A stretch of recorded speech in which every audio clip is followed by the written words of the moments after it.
Alléluia. Bienvenue à l'IEJC International Ministry. Nous sommes dans le deuil. Vous savez ce qui se passe en Israël depuis samedi passé. Israël a été frappé de plein fouet par le Hamas, qui est une organisation terroriste, parce qu'il ne faut pas tout mélanger, et qui est dans dans le voisinage. Ils sont entrés, ils ont surpris, ils ont fait des atrocités qu'on n'a peut-être même pas encore vues.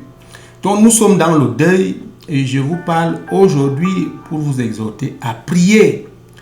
Le Seigneur a dit lui-même, veillez et priez afin que vous ne tombiez dans la tentation.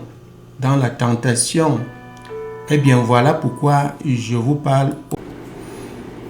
Alléluia. Donc, nous prions Dieu d'Abraham, Dieu d'Isaac, Dieu de Jacob, Père éternel, Seigneur Jésus. Nous te rendons grâce parce que tous ne sont pas morts. Quelques-uns sont restés vivants. La grande majorité d'ailleurs. Et nous qui sommes à l'extérieur d'Israël, nous, l'Église, le corps de Christ, tu nous permets encore aujourd'hui de porter ta voix, d'éclairer certaines choses et de prier. Et voilà pourquoi nous sommes là, Saint-Esprit. Manifeste-toi, amène toute pensée captive à l'obéissance de la parole de Dieu.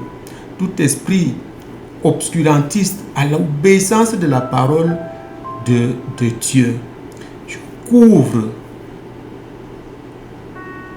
le studio ici par le sang de Jésus-Christ, et toi qui me suis, que ce sang te recouvre aussi pour que ce que tu vas entendre là, tu le mettes en pratique au nom puissant de Jésus.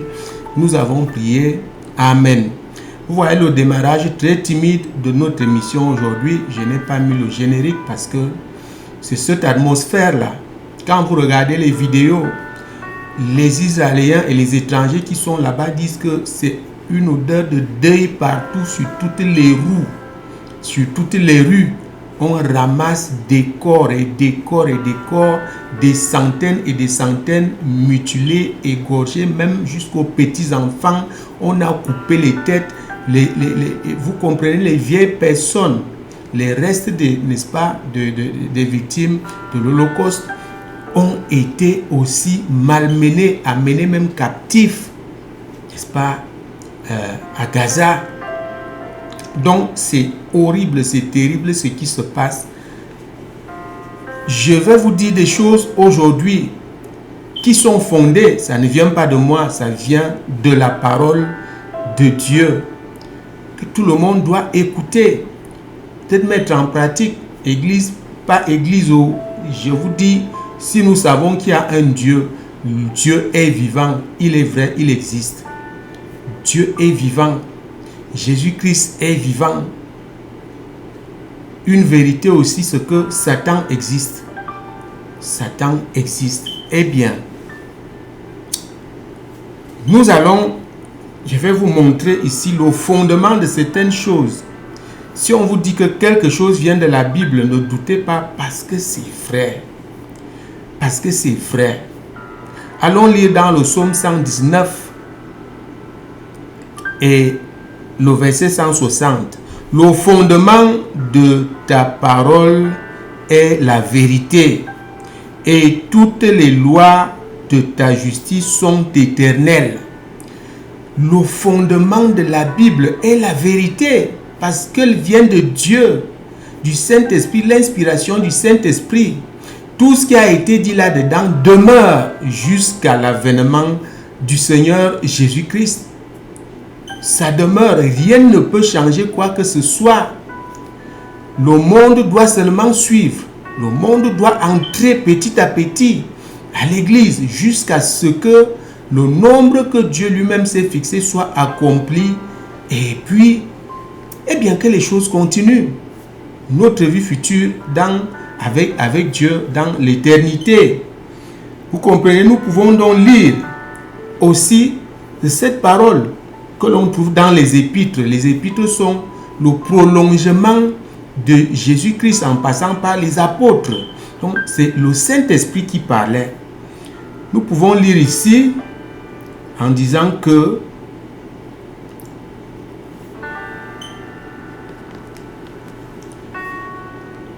ok.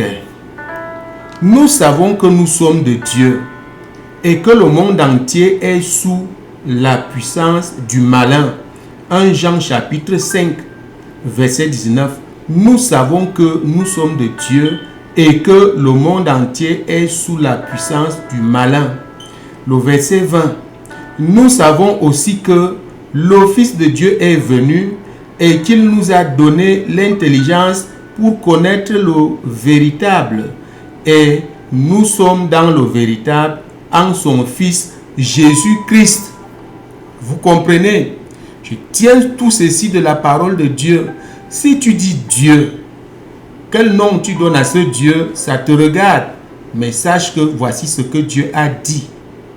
La Bible, ce n'est pas le fruit, ce n'est pas le travail d'une seule personne. C'est la somme de plusieurs auteurs inspirés par le Saint-Esprit. Vous comprenez? La Bible, voici sa particularité, la parole de Dieu. Les gens ont été inspirés et même des faits réels et d'autres faits inspirés par le Saint-Esprit.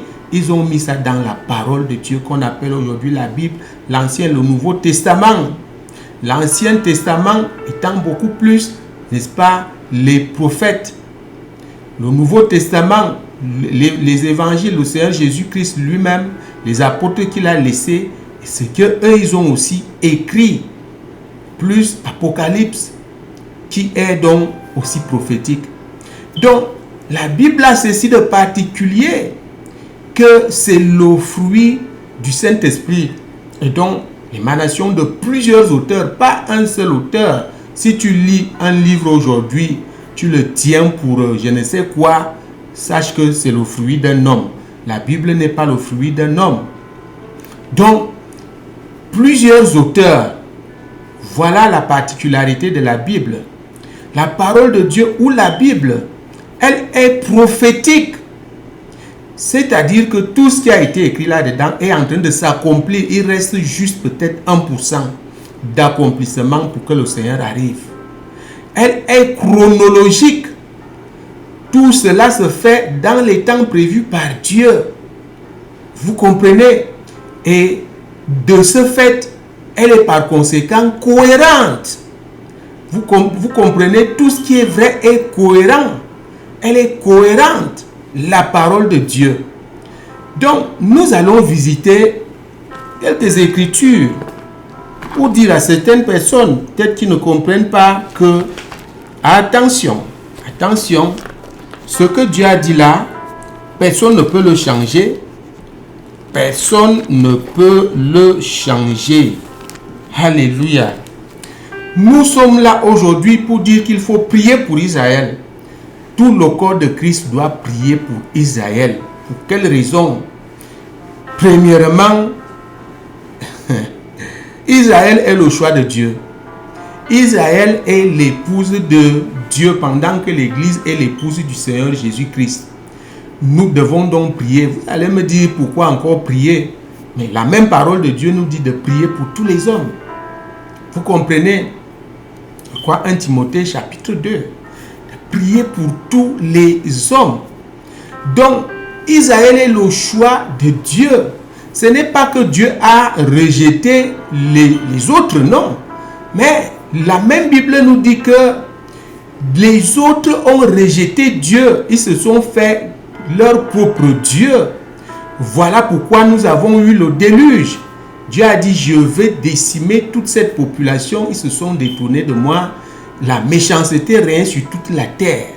Même quand le nettoyage a été fait, il a choisi une seule personne qu'il avait trouvée juste, Noé. Vous connaissez l'histoire de l'arche.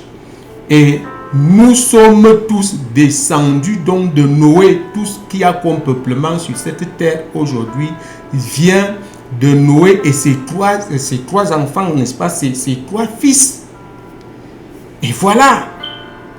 Donc, et jusque-là, Dieu a toujours pris de génération en génération une personne pour continuer son alliance avec l'humanité.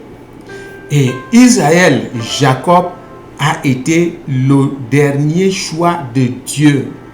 Et tout ce que Dieu a dit concernant Israël est vrai et cela demeure. Voilà pourquoi nous devons faire attention. Nos agissements ne peuvent rien changer. Vous comprenez? Regardons ici Abraham.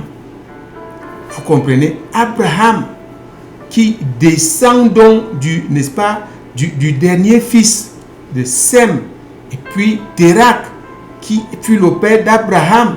Abraham donc a aussi été choisi parmi trois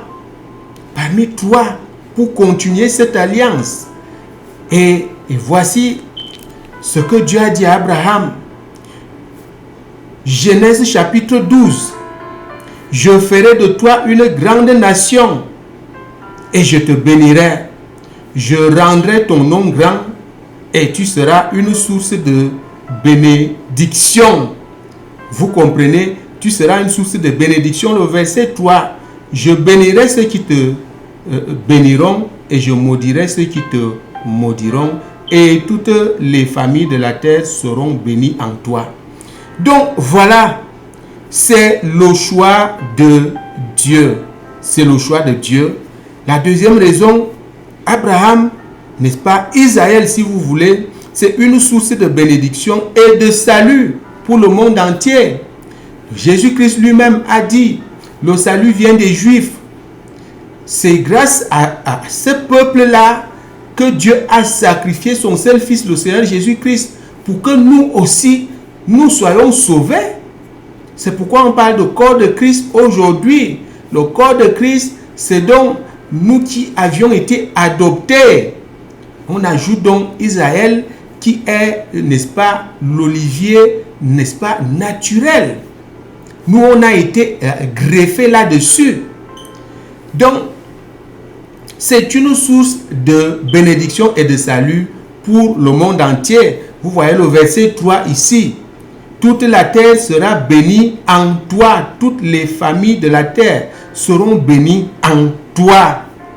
Aujourd'hui, vous pouvez lire les revues, suivre les journaux. Vous allez voir que Israël est à la tête de la technologie de pointe. Que ce soit l'armement, l'informatique, aérospatiale et toutes ces choses. Les techniques culturelles. Israël fait des accords de coopération avec presque tous les pays du monde entier aujourd'hui. Donc le monde gagnerait à vivre dans une certaine paix. Bien sûr, cette paix ne peut pas être en dehors de ce que Dieu a prévu. Nous approchons, n'est-ce pas, les fins des temps. Mais certainement, ce qui s'est passé là n'est pas inclus là-dedans. Non. Vous comprenez, nous pouvons lire dans Matthieu, nous allons voir les signes même qui montrent les fins des temps. C'est tout simplement l'agitation des hommes. Donc voilà, Abraham, si vous voulez, Israël, Jacob a été donc une source de bénédiction et une source de bénédiction et de salut pour le monde entier. Et alors aussi, la troisième raison ici, c'est que ce peuple-là est le protégé de Dieu.